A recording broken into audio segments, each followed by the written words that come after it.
آیتونه چې کم نه حق دا وای مسخوتن چې اوده کیږي ان شاء الله چې الله به مو تهجد ولا پاسي الله به مو تهجد ولا پاسي دا دوا آیتونه دي بس دا وای نو ان شاء الله چې تاسو په تجربه وکئ تاسو به یو چې کم نه هغه یو شپه بم دنه د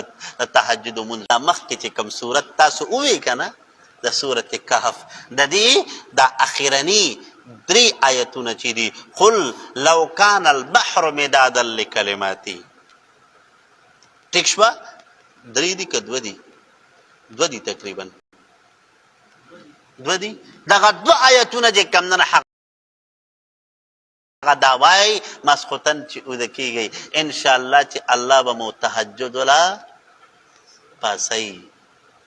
الله به مو تهجد ولا پاسي دا دوه آیتونه دي بس دا وای نو ان شاء الله چې تاسو په تجربه وکئ تاسو به یو چې کم نه هغه یو شپه بم دنه د تهجد مونځ به دنه نه فوت کیږي ښه دوه بکې د احناف په نسبت باندې بهتره دار چې دوه رکعات وکړي شي سجدي پکې ډېری وکړي شي ښه او قیام پکې اوږد وکړي شي امام صاحب به کم نه هغه په دوه رکعاتو کې به د قرآن مجید ختم کو پیغمبر علیه الصلاۃ والسلام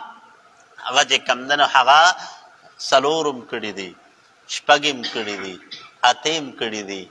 لسم کړي دي ښه پوهیږئ تاسو لہذا اخر کې چې کله د پیغمبر علیه الصلاۃ والسلام بدن کې کمزوري پیدا شوه بدن مبارک کې چې کم نه هغه درون شو نو په دغه ټیم کې د دواړو جهان مبارک سردار هغه به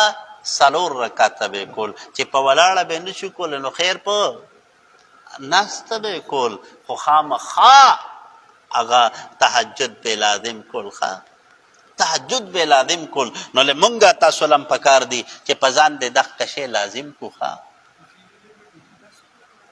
ها او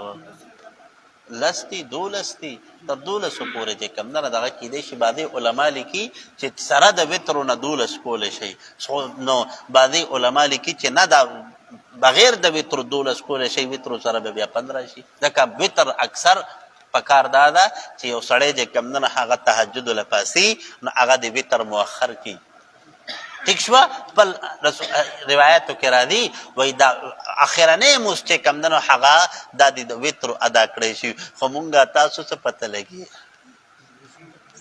زمونږه تاسو څه پته لګي نو بس ځکه چې کم نه هغه د وخت سره بس کار خلاص وي ټیک شوه ښه جي